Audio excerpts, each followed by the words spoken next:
बाज़ लोग और बहुत बड़े अक्लमंद हैं, वो ये कहते हैं कि कुर्बानी में कितना पैसा वेस्ट होता है, ये पैसा हर साल बकरीद में कुछ जानवर ज़बाह करके पैसा वेस्ट करने के बजाय गरीबों की मदद की जाए, हॉस्पिटल बनाया जाए, लोगों के गरीब बच्चों के लिए स्कूल की फ़ीस का निज़ाम बनाया जाए, गरीब बच्चियों की शादियां की जाए, बूढ़े और गरीब लोग जो बीमार हैं उनके इलाज का इंतज़ाम किया जाए, जो बड़े बड़े कॉलेजेस हम कायम कर सकते हैं वो एक साल की कुर्बानी का पैसा बचाकर मुसलमानों के लिए इंतज़ाम किया जाए।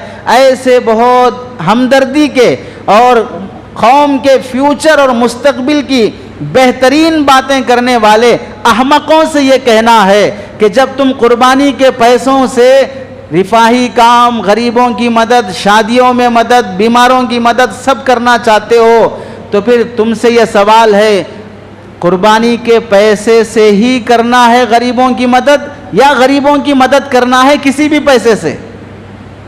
कुर्बानी के पैसों से ही करना है या गरीबों की मदद करना है? गरीबों की मदद करना है। कुर्बानी के पैसे से ही करना कोई ज़रूरी नहीं है, गरीबों की मदद करना ज़रूरी है। तो फिर गरीबों की मदद करना है तो फिर बताओ, तुमने जो 4 अंतस्त की बिल्डिंग बना के रखी है उसमें से 2 अंतस्त बेच दो, 2 फ्लोर बेच दो और उसका पैसा गरीबों में लगाओ। तुमने 90,000 का मोबाइल जो खरीद के रखा है उसे बेचकर 50,000 का मोबाइल खरीद लो, 40,000 गरीबों में लगा दो। तुमने 20 लाख की जो गाड़ी खरीद रखी है वो बेचकर 10 लाख की खरीद लो, 10 लाख गरीबों में लगा दो। तुम अपनी बेटियों की शादियों में जो फजूल खर्ची करते हो वो फजूल खर्चियाँ करो, चूंकि हराम कामों से रुकने वाले तो नहीं हो, बोलना बेकार है। इसलिए 20 लाख अगर हराम में लगाते हो उसमें से 3 लाख बचा लो, 17 लाख हराम में लगा लो, 3 लाख बचा के गरीबों की शादी में मदद करो। अपने बेटों को आउटिंग के लिए, फैमिली को आउटिंग के लिए ले जाने पर ऊटी, गोवा, अमेरिका, लंदन, फला जगह घूमने जाते हो, उसमें से 10% निकाल कर गरीबों की मदद कर दो। फंक्शन हॉल बनाने, वेंचर्स बनाने के लिए लाखों रुपए जो खर्च करते हो उसमें से एक फंक्शन हॉल बुक होने के लाख, 1.5 लाख, 2 लाख रुपए, महीने में से जितने बार फंक्शन हॉल बुक होगा 2 बुकिंग के पैसे निकाल कर गरीबों में लगा दो। ये सब काम करने के लिए हो सकते हैं लेकिन करेंगे नहीं। क्यों? यहां पर अपने दिल पे ठेस पहुंचती है, अपनी ख्वाहिश पे ठेस पहुंचती है। ये तुम्हारे बाप की जागीर है, इस वास्ते कुर्बानी पर चाकू चलाओ। जैसे मुसलमानों में जो रिटायर्ड हो जाते हैं, काम धंधा जिनको नहीं होता है, जहां जिनकी घर में नहीं चलती है, जिनका दिमाग खराब हो गया होता है, मार्केट में रहने के काबिल नहीं होते हैं, वो कोशिश करते हैं कि मस्जिद में आकर अपनी चलाएं। वैसे कोशिश ये है कि कुर्बानी पर अपनी चलाएं। जो अथॉरिटीज उलमा के पास है उन पर अपनी मनमानी की बातें करना। जैसे एक जगह मदरसे की ओपनिंग की बात आई, मैं वहां पर था, तो एक बड़े मियाँ साहब कहने लगे, आपके मदरसे की ये सर्टिफिकेट क्या ऐसी क्वालिफाइड होती है कि उससे मदरसे के बच्चों को स्कूल और फिर जॉब और नौकरी मिल सके? वो 10 के बराबर, डिग्री के बराबर हो सकती है। तो ऐसा अगर आपके मदरसे की सर्टिफिकेट हो जाएगी तो बहुत बड़ा बच्चों का फायदा होगा। और वो बेवकूफ़ ऐसा था कि 1 रुपया भी ना मस्जिद को देता ना मदरसे को देता। और बातें कैसी हैं कि मदरसे के बच्चों की सर्टिफिकेट डिग्री और 10 के बराबर हो जाए। तो मैंने कहा ठीक है, मैं करके दिखाऊंगा। बस ये है, एक बच्चे की मदरसे की फीस महीने की 3 से 4 हज़ार रुपये होगी और टीचर जो पढ़ाने वाले होंगे उनकी सैलरी 40,000 से शुरू होगी और सबसे पहले 40,000 तुम्हें देना पड़ेगा। जो 40 रुपये भी देने तैयार नहीं है, बातें बड़ी बड़ी करता है कि ये बना देंगे, वो कर देंगे। हत्ता के अपनी 4 फ्लोर की बिल्डिंग में मस्जिद के मुअज्जिन को 8,000 किराए के बजाय 6,000 किराए पे मांगते हुए वो मुअज्जिन जब उसके घर जाता है कि साहब मेरे को आप 2,000 कम करके किराए पे रख लो, रखने तैयार नहीं, गैर मुस्लिम को किराए पे देता है। ऐसे अहमक फिर हमसे बात करने आते हैं कि हम चाहते हैं कि मुसलमानों के बच्चे ऐसे हो जाएं। ऐसे बैल भैंस किस्म के लोगों को गोबर खिलानी चाहिए, जिन्हें तमीज तक नहीं है कि अपनी कौम के लिए क्या करना चाहते हैं। अपनी नस्ल, पोते, नवासे, कब्रिस्तान के लिए भी पैसे बना के जाना चाहते हैं, लेकिन नस्ल के लिए 1 रुपया खर्च नहीं करेंगे और बातें बड़ी बड़ी करते रहेंगे। कुर्बानी का पैसा अगर तुम्हें वेस्ट दिखता है तो फिर अल्लाह और उसके रसूल को तुम्हारी ये बिल्डिंगें जिसमें तुम्हें रहना नहीं है, 4 गज जमीन में दफन होना है, तो इतनी बड़ी बड़ी इमारतें और वेंचर्स क्यों बनाते हो? उसका पैसा निकाल के गरीबों की मदद करो। शादी की अय्याशियां छोड़ने तैयार नहीं हो, और कौमी दिन 15 अगस्त 26 जनवरी में खर्चा नहीं होता है, फिर वो 1 साल बंद कर दो, वो खर्च मत करो और वो पैसा गरीबों की मदद में लगा दो।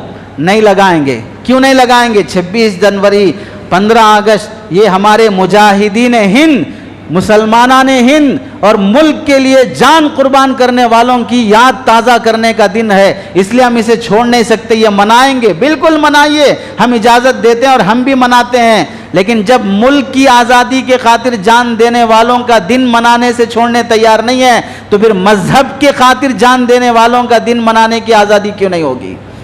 मिल्लत अबीकुम इब्राहिम, हजरत इब्राहिम ने इस मजहब के खातिर अपने बेटे को ज़बह करने तैयार हो गए थे अल्लाह के हुक्म पर। वो याद ताज़ा करा देता है कुर्बानी का अमल कि जानवर ज़बह करना ये महज जानवर नहीं है, एक तारीखी वाक़िया कि एक बाप अपने बेटे को अल्लाह के हुक्म पर ज़बह करने ले चला था।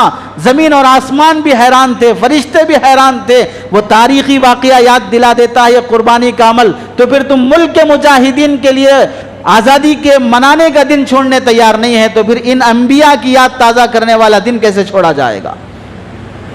और फिर ऐसे बखील और कंजूस लोग सारे काम अल्लाह के हुक्म से ही पूरा करना चाहते हैं, यानी कुर्बानी के पैसे से ये करेंगे, वो करेंगे, फलां करेंगे।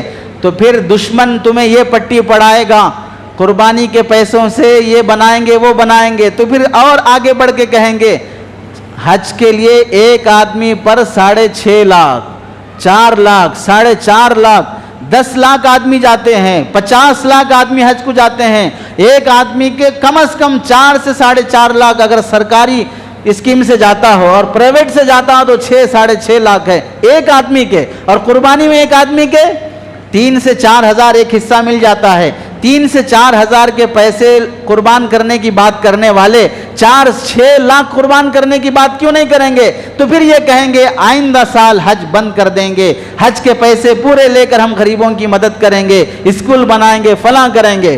फिर आगे कहेंगे नमाज पढ़ने के लिए मस्जिद बनाना, मस्जिदें लाखों रुपए की होती हैं, इस मस्जिद में पेंटिंग का जो काम हुआ है वो 14 से 20-22 लाख का हो गया, इतने पैसे क्यों खर्च करना? इस वास्ते मस्जिदें नहीं बनाएंगे, घरों में नमाज पढ़ लेंगे, झाड़ के नीचे नमाज पढ़ लेंगे और वो मस्जिद के पैसे गरीबों की मदद करेंगे। और फिर आगे कहेंगे रोज़ा सहरी करने, इफ्तारी करने, ईद के नए कपड़े पहनने। सिर्फ हैदराबाद में नए कपड़े मुसलमान जो खरीदता है वो मुसलमानों के ईद की शॉपिंग ही 10 करोड़ के करीब पहुंच जाती है। वो पैसे पूरे हम निकाल कर गरीबों की मदद करेंगे, तो फिर मुसलमान हजामत करते रहेंगे, नमाज छोड़ दिया, रोज़ा छोड़ दिया, ज़कात छोड़ दिया, हज छोड़ दिया, कुर्बानी छोड़ दिया, अब जाके घंटा बजा लो बाकी वही रह गया।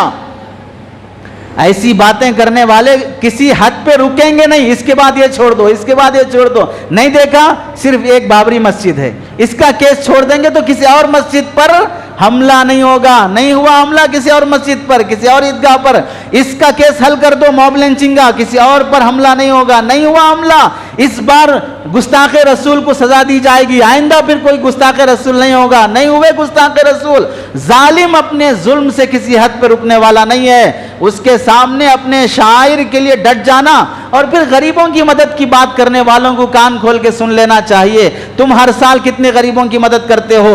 अल्लाह ने जो कुर्बानी का अमल रखा है वो खुद गरीबों की मदद है। जानवर बेचने वाला मालदार होता है या गरीब होता है? चाय बेचने वाला जानवर बेचने के लिए निकला है अपनी कुर्सी छोड़कर, दूध बेचने वाला अपनी कुर्सी छोड़ के निकला है। गांव देहात के गरीब भी अपने जानवर बेचने के लिए आते हैं, जानवर खरीदने से गरीबों की मदद होती है। और जो कसाई छाल निकालने वाले और हिस्से करने वाले, गोश्त ये करने वाले जो कसाब होते हैं वो मालदार होते हैं या गरीब होते हैं? फिर वो वो चमड़ों की तिजारत करने वाले मालदार होते हैं या गरीब होते हैं? वो रस्सियां बांटने वाले, जानवरों के पाँव में नाल मारने वाले, ये सब कौन होते हैं? कुर्बानी के जरिए से जो गोश्त तकसीम करने की हिदायत अल्लाह ने 3 हिस्से करो, उसमें से एक हिस्सा गरीबों को दो, तो गरीबों को खिलाने का हुक्म, गरीबों का बिजनेस, गरीबों के लिए छाल, गरीबों के जानवर बिकेंगे, ये सब कारोबार गरीबों की मदद है। और गरीबों की मदद की बात करने वाले हैं तो ये सब गरीबों की मदद है। इसमें अल्लाह ने ईद उल फितर में सदका फितर वाजिब रखा, वहाँ गरीबों की मदद है। इसमें गोश्त गरीबों को देना, बेहतर जानवर खरीदो, अच्छी कीमत का खरीदो ताकि गरीब का भी फ़ायदा हो और अल्लाह के नाम पर अच्छा जानवर ज़बा हो। तो ये बातें करना कि कुर्बानी का अमल छोड़कर गरीबों में सदका किया जाएगा, हिमाकत वाली बात है।